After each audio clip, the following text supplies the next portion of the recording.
Lee, 4-1, but another game of fine margins. It's exactly that, Mike. Brilliant game of football. Credit to obviously the scoreline, 4-1.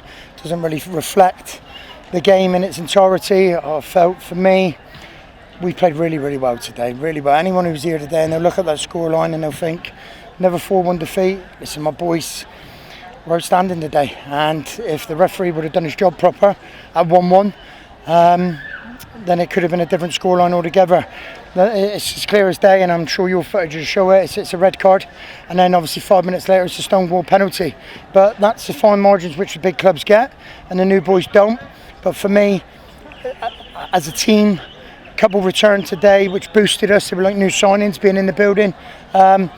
We're questioning how much have we got to do and what more have we got to do to win a game of football, because for me in that dressing room now the boys are on their knees, heads are on the floor, because they know they've done enough today. But the difference was Weston at the top end of the pitch were ruthless and we weren't.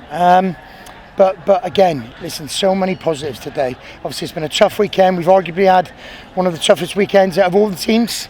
Gosport away with limited numbers, and Weston at home 2 days later. It ain't for the faint-hearted, and it's not the easiest of tasks. But again, no complaints in terms of performance, energy levels, desire to want to run, work hard. Our shape was brilliant today. The difference was the referee's decisions and them being ruthless in one box and us not being in another. How has the start of this, has it been a tough time for you all? How have the mentality of the squad and yourself been through this period? It's been a very tough time, because I haven't had a best 11 to pick from. I've had 2s, 3s, 4s away for the whole of August, which, it needs to be said, ain't acceptable at this level of football. Contracted footballers should not be going on holidays. It's something that needs to be addressed, because other teams' players ain't doing it, but mine seem to be. So it won't ever happen again.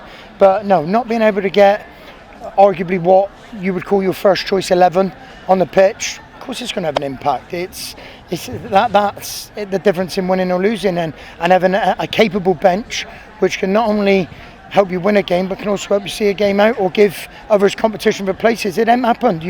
It's no secret. You've only got to look at our team sheets over the last 5 or 6 games. There's some recognisable names not on it, but again, it's not an excuse. Obviously now with 2 returning today, and I think another 2 returns on Saturday, and I think there's only 1 more to go after that. Our season starts next Saturday.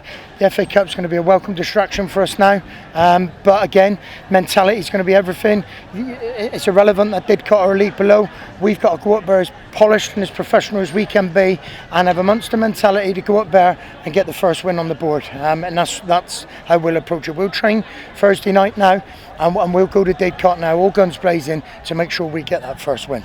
I was going to say that to you, Lee. This FA Cup's come at a great time, and the FA Trophy run last season helped us and galvanised us as well. It did. Listen, I'm hoping and praying we don't go to Didcot and lose, but for us now it's a big week where we're spurred on by obviously today's performance. We've had the lift with certain individuals returning, a couple more return on Saturday, and then it's all systems go, where we've got to go in now and attack this league with a full quota of players, and go and give our best version of us and a good account of ourselselves in the FA Cup, and go and put a decent run in that together as well.